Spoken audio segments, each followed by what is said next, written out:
Welcome to the FM Talent Blueprint, the podcast where career goals get real and the job market gets decoded. Brought to you by FM Talent and hosted by CEO Dawn Hendricks.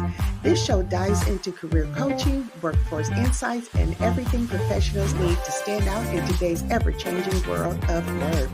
From landing federal gigs to leveling up your resume, this is your space for real strategies, expert tips, and career confidence. So plug in, power up, and let's build your blueprint for success.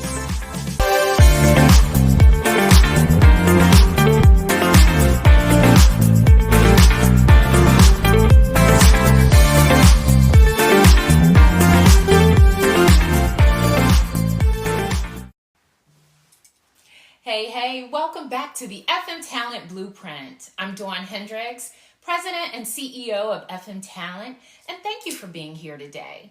If you're new to the show, and I guess everyone is at this point since this is only our second episode, but this is where we have real conversations about careers, the workforce, and how to make moves in today's ever-changing world of work.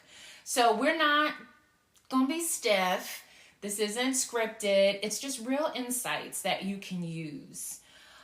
Today, I want to talk about work reimagined. So building a career in a world that continues to change. Because let's be honest, how we work, where we work, and how we show up professionally really isn't the same as it was even 2 years ago. So we're having to rewrite the rules whether you like it or not. Today, we're going to dive into two big topics. First, how to own your career in this new era of quiet hiring and blurred job descriptions. And then secondly, how to build a personal brand. So let's just jump in.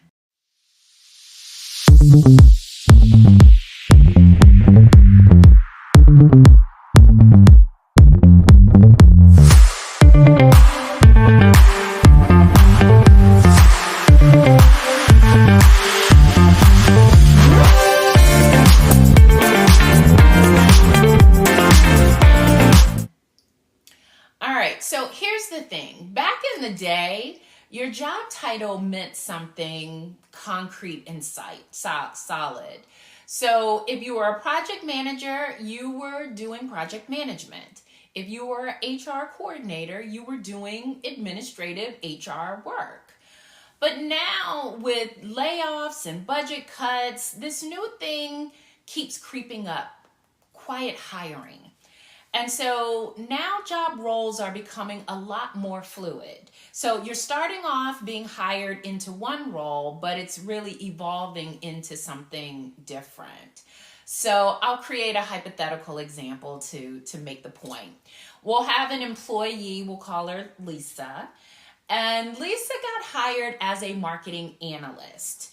But after a few months, Lisa's manager ended up leaving. And Lisa's role began to evolve and morph into taking on some of those managerial responsibilities that were left behind from her previous boss. The company decided that they weren't going to hold off replacing Lisa's boss and filled the gap internally without increasing any headcount. And guess what? This meant for Lisa. So she has no new title, no new pay, and more work. And I'm really seeing a lot of this happening right now where companies are deciding to fill these gaps from within without posting new jobs, and they're expanding the current duties and responsibilities. And as I think about it, I do believe that this can really work in your favor if you're smart about it. So let's kind of talk about the blueprint for how to shine in this kind of environment. Now, before I kind of give my thoughts on this, I am going to just say this. This is not for everyone. And so if the very concept of taking on additional responsibilities causes you resentment, then this isn't for you. Like, you're not the audience for this approach. This is really for people who are looking to expand their responsibilities and using the current environment as a launching pad to grow their skill set, to get more experience and exposure in a way that they may not ordinarily. So this is very unique and specific for a particular prototype that this will align for. But here, let me just go and say, if there is an opportunity in your organization that can be filled and you have the ability to fill it, my recommendation to you is to step up, document it, own it. We want people to associate you and your name with value add, knowing that you are going to help make things better. So that is my first recommendation. Second, I would say track what you're doing. So I am always amazed at how many people forget their big wins, the things that they do on a day-to-day basis. So what I like to recommend to people is to create a brag book. This is a place where you're putting the screenshots of your emails where your boss acknowledged your contribution, or a place where you're keeping the idea or the project plan that you created that saved your team 10 hours in execution time, or a financial spreadsheet that you created that the organization is now using as a template for budgeting and tracking expenditures. All of these are examples of things that we want to make sure that you are keeping track of, and that you're not just minimizing it as a thing. Because guess what? When the performance review time comes around, or a reorg, then you can have a conversation about the tangible receipts that you have, things that you actually accomplished.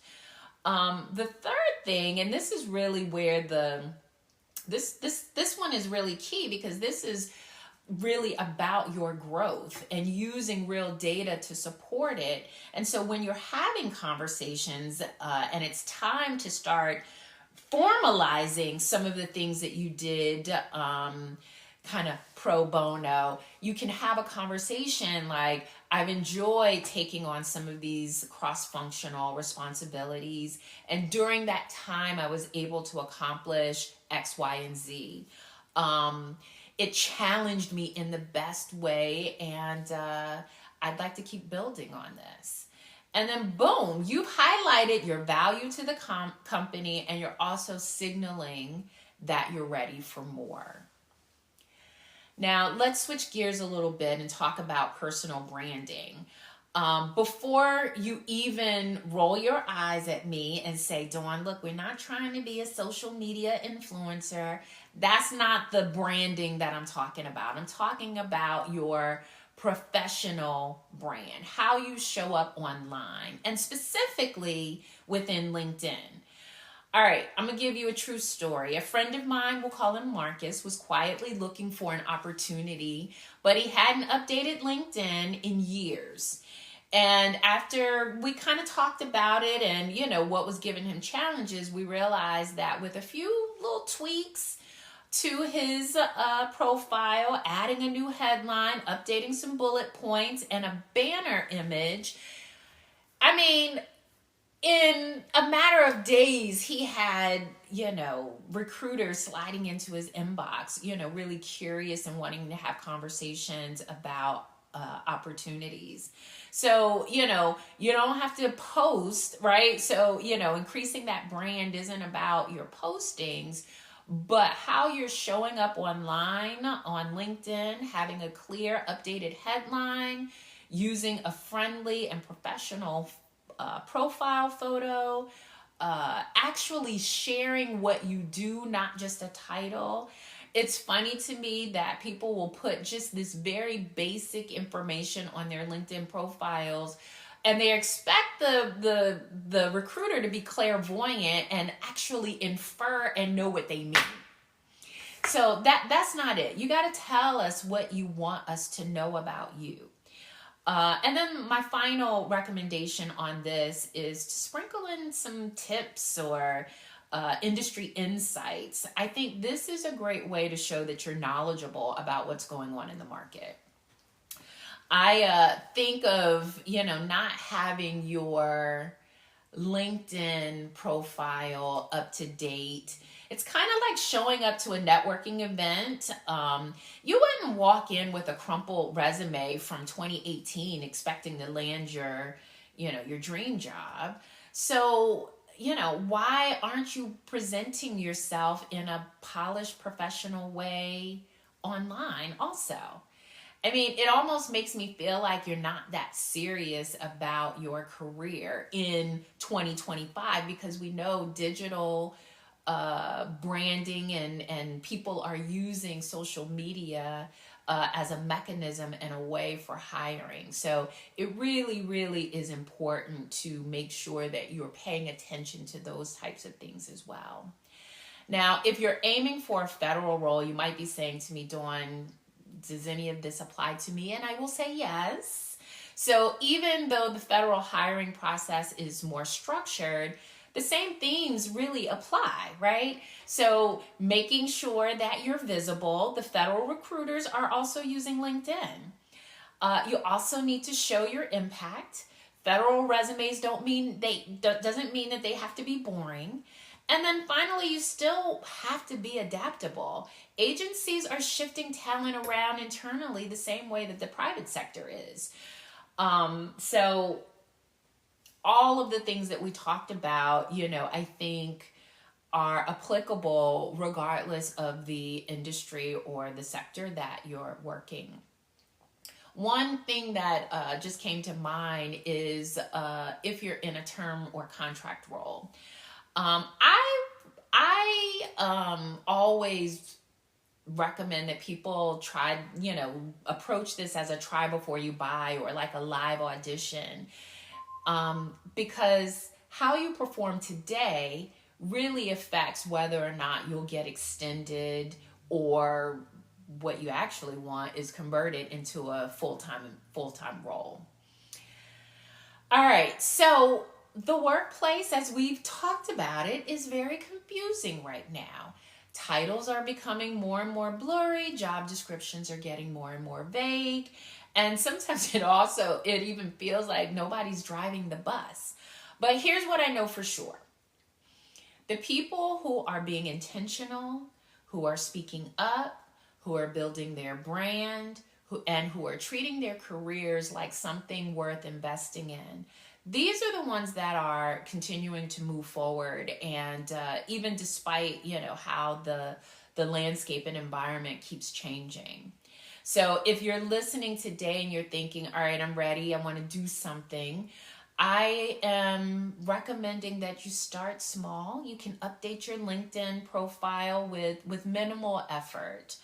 One of the other things I would recommend is start that brag book. Start tracking your accomplishments in a way that you can refer to when the right time comes. And then also ask for those coffees or, chats with folks inside your organization. This is a great way to glean information from others, and then also to share the information that you want to share with them around the things that you're doing and the accomplishments and the value that you're adding. So this is a way to be seen. All right. I'm always going to give that shameless plug. So if you need help with any of the things that we talked about today, you know that FM Talent is here to help with whether it's with your resumes, with career coaching, and even with your LinkedIn profiles. And then finally, and most importantly, finding the right opportunities. FM Talent can absolutely assist you in all of those areas. You can find us online at www.fmtalent.com. And I will ask you to subscribe to this podcast, the FM Talent Blueprint, if you haven't already. Share this episode with someone who's navigating work-life chaos right now. And then meet me back here next month for more real talk and real strategies. So until next time, stay focused, stay ready, stay building